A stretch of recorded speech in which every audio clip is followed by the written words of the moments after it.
मिनासान konnichiwa. स्वागत है आपका आपके अपने चैनल एनिमे एक्सपीएल पर। गाइस आज हम स्टार्ट करने वाले हैं मैशले मैजिक इन मसल सीजन 2 के एपिसोड 12 को। वीडियो को स्टार्ट करने से पहले मैं आपसे कहना चाहूंगा कि वीडियो को एंड तक जरूर देखें और लाइक करें और कमेंट करें और हो सके तो अपने दोस्तों के साथ शेयर भी करें, क्योंकि वीडियो के एंड में आपके लिए एक सरप्राइज है। तो आते हैं अपने वीडियो पर। एपिसोड की शुरुआत में हमें बताया जाता है कि यहाँ कार्डो और डॉट मिलकर उस आदमी को ढूंढ लेते हैं जो कि उस बैरियर मैजिक को यूज कर रहा था। तब मेडल आकर उन्हें पकड़ लेता है और कहता है, कार्डो, मैंने सुना है कि तुम मैश की साइड हो गए हो। मुझे यकीन नहीं हो रहा है कि तुम उसकी ताकत को देखकर इतनी जल्दी चेंज हो गए हो, पर मैं इससे बिल्कुल भी एक्सेप्ट नहीं कर सकता। तब कार्लो कहता है, मैंने भी अभी उसे पूरी तरह से एक्सेप्ट नहीं किया है, पर उसकी स्ट्रेंथ सच में कमाल की है और देखना एक दिन तुम भी ये चीज जरूर एक्सेप्ट कर लोगे। तब हमें यहाँ पे बताया जाता है कि कुछ दिनों बाद सबको बता दिया गया कि इनोसेंट जीरो ने ईस्टर्न एकेडमी पर हमला किया था, पर ज्यादा प्रॉब्लम ना हो तो इसलिए उन्हें यह बताया गया कि डिवाइन विजनरी की पावर के आगे इनोसेंट जीरो टिक नहीं पाया और डर के भाग गया। पर इस पर बहुत से लोगों को डाउट भी हुआ, जिसके बाद ब्यूरो ऑफ मैजिक पर यह इल्जाम लगा कि उन्होंने लोगों को गलत इन्फॉर्मेशन दी है और मैश जो इंसिडेंट का मेन कैरेक्टर है उसी को इस चीज की सच्चाई के बारे में पता है, पर उसे किसी को भी ये बताने से मना किया गया है। तब हम यहाँ देखते हैं मैश और उसके दोस्त बीच पर मजे करने आए होते हैं। तब यहाँ सभी लोग उस बीच पर एंजॉय करने लगते हैं। तब यहाँ फिन कहता है, पर क्या इतना सब कुछ होने के बावजूद भी हमें यहाँ पर होना चाहिए था? इस पर डॉट कहता है, क्या तुम पागल हो?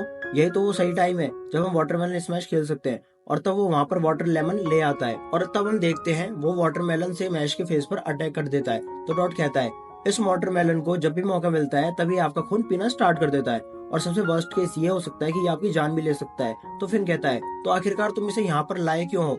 तुम बिना क्या कह रहे हो? हमारी लाइफ तो हमेशा स्ट्रगल से भरी ही रहती है, जिसमें या तो तुम मारोगे या फिर मर जाओगे। और तभी मैश अपने सिर को जमीन पे मारता है, जिससे कि वो वाटरमेलन टूट जाता है और तब वो सभी को उसे खाने के लिए कहता है। तब फिर सोचता है, इसे खाना तो सच में बहुत ज्यादा मुश्किल है। तब यहाँ मैश और डॉट पानी में मस्ती कर रहे होते हैं और फिर कहता है, मुझे अभी भी यकीन नहीं हो रहा है कि मैश इनोसेंट जीरो का बेटा है। तब लेंस कहता है, मैश की सिचुएशन को देखकर लग रहा है वो सभी लोग इन सभी चीजों का इल्जाम मैश पर लगाएंगे। तब लेमन कहती है, मैश ने कुछ भी गलत नहीं किया। मैश तो हमेशा से हमेशा शांति चाहता है, पर उसे हमेशा इसका अपोजिट ही मिला है। तो हेडमास्टर कहते हैं, मैश के लिए उसका सबसे बड़ा टेस्ट आना अभी बाकी है। और तब फिर हेडमास्टर से कहता है, आखिरकार आप यहाँ पर क्या कर रहे हैं? ये समर टाइम है तो मैं यहाँ पर आराम करने आया हूँ। पर हेडमास्टर, आपकी इंजरी कैसी है? वो तो बिल्कुल ठीक है। पर तभी उनके मुंह से खून निकलने लगता है। तो फिर कहता है, आखिरकार आपने इतनी बुरी हालत में भी यहाँ आने का डिसाइड क्यों किया? तो हेडमास्टर कहते हैं, क्योंकि गर्मियां साल में एक ही बार आती है और जैसे कि तुम सभी लोग जानते ही हो कि हम जब तक इनोसेंट जीरो को हरा नहीं देते मैश शांत नहीं बैठेगा। तुम्हें पता ही है इनोसेंट जीरो का टाइम मैजिक पावर सबसे ज्यादा पावरफुल है और अब तो उसके पास मेरा स्पेशल मैजिक भी है और वो फॉरबिडन मैजिक का यूज करके इन दोनों मैजिक के इफेक्ट को बढ़ा सकता है। और तुम यह भी कह सकती हो कि इनोसेंट जीरो इस टाइम मैजिक रियलम की हिस्ट्री में सबसे ज्यादा ताकतवर मैजिक यूजर है और इसके अलावा भी उसके साथ 5 और लोग हैं जो कि यहाँ के सबसे ज्यादा ताकतवर मैजिक यूजर हैं और उनकी पावर मेरी जितनी ही है। और अगर ऐसे ही चलता रहा तो ये दुनिया जल्दी ही तबाह हो जाएगी। मुझे कभी नहीं लगा था कि इनोसेंट जीरो के पास इतनी ज्यादा पावर होगी और इस टाइम जिस कंडीशन में हम हैं उसमें हमारे जीतने के चांसेस 1% से भी कम है। पर मुझे यकीन है कि इस चीज को सिर्फ मैश ही गलत प्रूफ कर सकता है और वो इनोसेंट जीरो को हराने में कामयाब हो सकता है।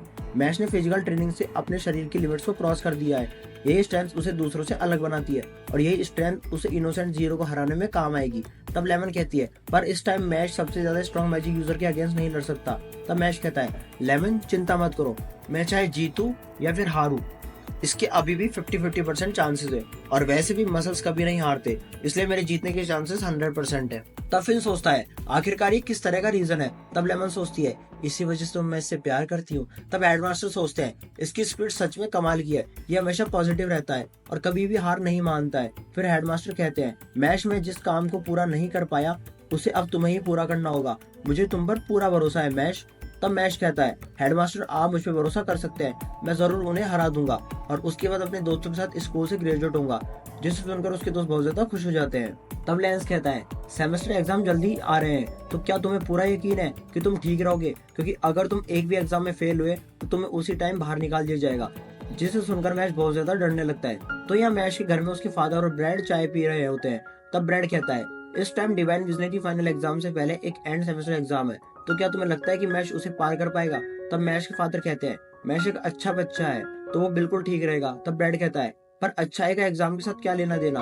तब यहाँ हम देखते हैं मैश के दोस्तों ने मैश का एक मॉक टेस्ट लिया होता है, जिसमें वो लोग देखते हैं कि मैश ने बहुत बुरा परफॉर्म किया होता है और वो किसी में भी पास नहीं हो पाता। तो लेंस कहता है, मैश ने अभी तक सिर्फ रिलेशनल एग्जाम दिया है जिस वजह से वो रिटर्न एग्जाम में बहुत ज्यादा बुरा है। तब फिन कहता है मैश बहुत ज्यादा उलझा हुआ है, जिसका मतलब इसे पढ़ना बिल्कुल भी पसंद नहीं है। तब मैश घर वापस जाने की बात करता है। तब डॉट कहता है चिंता मत करो, हम सभी लोग तुम्हें सपोर्ट करेंगे। तब मैश कहता है डॉट क्या तुम पढ़ाई में अच्छे हो? तब डॉट कहता है हाँ, जिसे सुनकर मैश शॉक हो जाता है। तो डॉट कहता है पढ़ाई से ही हम अपने गोल को अचीव कर सकते हैं, तो इसलिए मैं हर रोज थोड़ा थोड़ा पढ़ता हूँ, और वैसे भी मुझे पढ़ाई से कोई नुकसान नहीं होगा।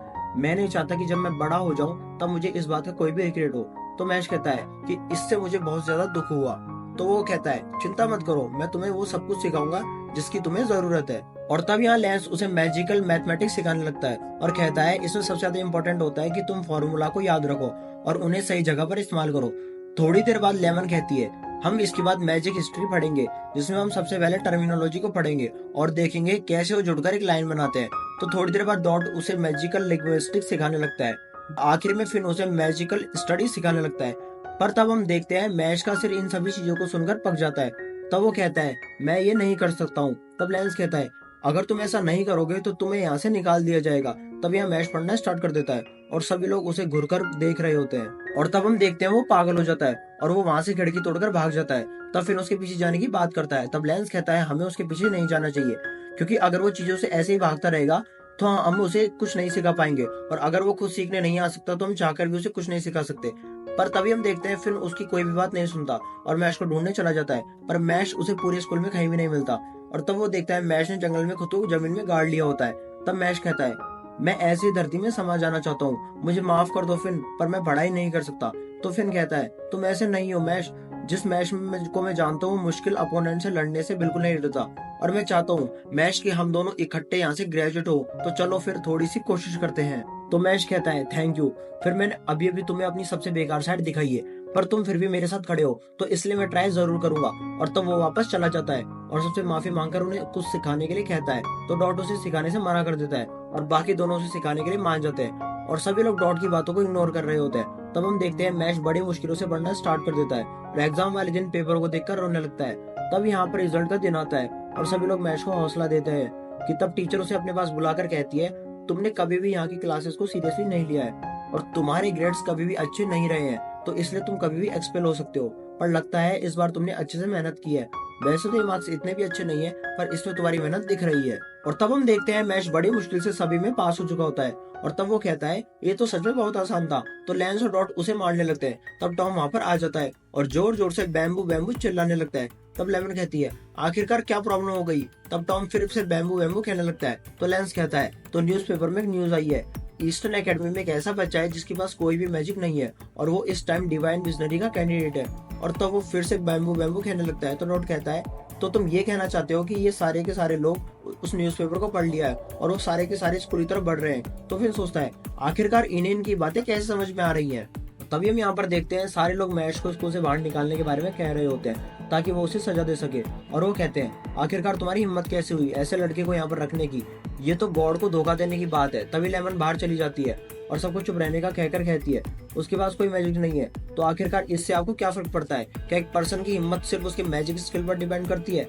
मुझे ऐसा नहीं लगता। तो लोग कहते हैं वो मैजिक यूज नहीं कर सकता, जिसका मतलब उस पर गॉड की कृपा नहीं है और वो हमारे जैसा नहीं है। आखिरकार तुम कौन हो? तुम्हें तो देखकर ही लगता है कि तुम कोई आउटसाइडर हो और तुम्हें इन सबसे दूर रहना चाहिए। तब लेमन कहती है मैं एक आउटसाइडर नहीं हूँ, मैं मैश की वाइफ हूँ। और तभी सभी लोग ये सुनकर बहुत ज्यादा शॉक हो जाते हैं। तब लेमन कहती है चाहे मैं अभी तक उसकी वाइफ नहीं बनी हूँ, पर मैं उसकी सोलमेट हूँ और तकदीर की रियलिटी स्ट्रिंग ने हमें जोड़ रखा है।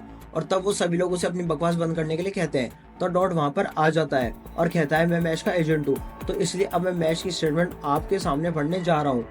वो सभी लोग जो मैजिक यूज कर सकते हैं, मैं उन्हें बता दूं कि ये बहुत ज्यादा गर्व की बात है कि मेरे जैसे इनएक्सपीरियंस स्टूडेंट को डिवाइन विजनरी के कैंडिडेट के तौर पर चुना गया है। मैं बहुत ज्यादा साहसी हूँ, तो इसलिए मैं आपको एक चीज कहना चाहता हूँ कि मैं आप सबको मार डालूंगा। तब वो सभी लोग डॉट को गालियां देने लगते हैं और फिर यहाँ मैश कहता है आखिरकार इसने सारी चीजों को इतना ज्यादा कॉम्प्लिकेटेड क्यों कर दिया है? तो एक पर्सन कहता है तुम उस पर्सन को बचा रहे हो जिसके पास मैजिक नहीं है, जिसका मतलब तुम लोग भी क्रिमिनल हो। और तब वो लेमन की तरफ एक पत्थर फेंकता है। तब मैश आगे जाने लगता है। तब लेंस कहता है यहीं रुक जाओ, अगर तुम आगे बढ़े तो हालात और भी ज्यादा बिगड़ जाएंगे, तो इसलिए तुम्हें यहाँ पर थोड़ी देर के लिए सब कुछ सहना होगा। तब लेमन को अपना पहला दिन याद आता है जब जहाँ पर मैश ने उसकी जान बचाई थी, और वो कहती है ये सच है कि मैश मैजिक यूज नहीं कर सकता, और अगर आप इस चीज के लिए उसे जज करने वाले हैं तो मैं उसके साथ खड़ी रहूंगी। इससे कोई भी फर्क नहीं पड़ता कि आप मेरी तरफ कितने भी पत्थर फेंके, पर मैं सब कुछ एक्सेप्ट करूंगी क्योंकि मुझे उस पर विश्वास है। तो वो पर्सन कहता है तुम बहुत ज्यादा इमोशनल हो, और सोचता है अगर मैं एक ऐसे पर्सन को पकड़ लूंगा जिसके पास कोई मैजिक नहीं है तो मैं बहुत जल्दी फेमस हो जाऊंगा, और वैसे भी बिना मैजिक वाले लोगों के पास कोई भी राइट्स नहीं होते हैं। और वो कहता है ये लड़की भी पापी है जो कि इस दुनिया के ऑर्डर को खराब कर रही है। तब सभी लोग उस पर पत्थर मारना स्टार्ट कर देते हैं, पर हम देखते हैं मैश उन सभी पत्थरों को रोक देता है। तब वो पर्सन कहता है ये मैश है, हमें इसे यहाँ से नहीं जाने दे सकते, और वैसे भी जो पर्सन मैजिक यूज नहीं कर सकता उसे पकड़ना तो बच्चों का खेल होगा।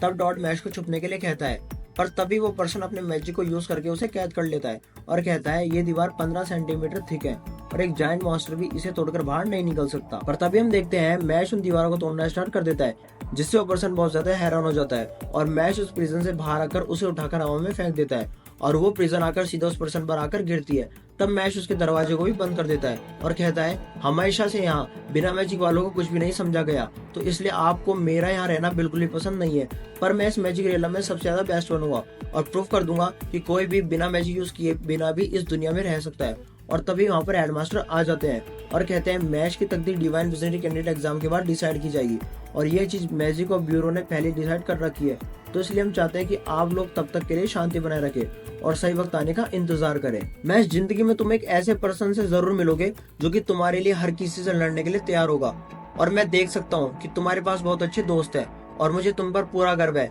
मैश कहता है जब से मैं स्कूल में आया हूँ तब से मुझे ऐसी बहुत सी चीजें मिली हैं जो कि मेरे लिए बहुत ज्यादा जरूरी है, तो इसलिए मैं डिवाइन विजनरी जरूर बनूंगा। तो हेडमास्टर सोचते हैं पर अगर तुम डिवाइन विजनरी नहीं बन पाए तो यहाँ के लोग उन्हें भी सजा देंगे जो कि तुम्हें डिफेंड कर रहे हैं, तो इसलिए तुम्हें इस एग्जाम को पास करना ही होगा। तब मैश कहता है इससे कोई भी फर्क नहीं पड़ता कि मेरे रास्ते में क्या आएगा, क्योंकि मैं अपने फिस्ट से हमेशा उसे भी तोड़ डालूंगा। और इसी के साथ Mashle magic and muscles season 2 कहीं पर ही खत्म हो जाता है। तब गाइस मुझे कमेंट करके जरूर बताएं कि आपको मैशले मैजिक एंड मसल्स का ये सीजन कैसा लगा। सो गाइस जैसा कि मैंने आप लोगों से कहा था कि आप लोगों के लिए एपिसोड के लास्ट में एक सरप्राइज है, और सरप्राइज ये है कि हम लोग एक नई एनिमे सीरीज पर काम स्टार्ट करने जा रहे हैं जिसका नाम है विंड ब्रेकर। और आप लोग अगर चाहते हैं कि हम आपके पसंदीदा किसी दूसरे एनिमे सीरीज पर भी काम स्टार्ट करें तो उसका नाम आप कमेंट बॉक्स के अंदर मेंशन कर सकते हैं।